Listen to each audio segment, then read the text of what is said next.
Guys, and welcome to Christmas in July with Crystal. Yay, it's Christmas in July!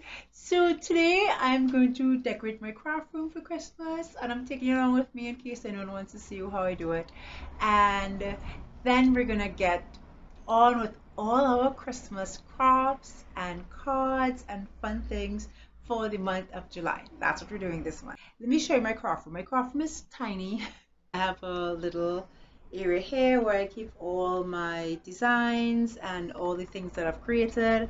Then I have a sewing table here where I do all my sewing. I have all my thread, and then I have this huge bench where hubby and the kids come and sit down while I'm crafting, and it's a huge storage bench. Peep my 4-foot heart.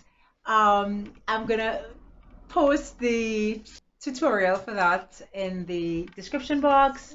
This is my background. This is where I keep all my card making supplies, up there, down there, and in this area here. Huge desk, and this is where I keep all my paper. Right? So what we're going to decorate today is this area here, because this is where you enter the craft room and this is what you really see once you're in the craft room. I'm going to put a couple pieces of decorations on my sewing table because I'm not going to be doing any sewing this July, because I'm just crafting this July. It's going to be fun, and let's get started.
Thanks so much for joining all of us because I know you saw their hands helping me do all the decorations. Chase is here and his brother. As we decorated my craft room for Christmas in July, you're going to get a lot of Christmas cards, decorations, and crafts this month. And we're pretty excited to get started. Bye, guys. Stay crafty, my friends. Adios.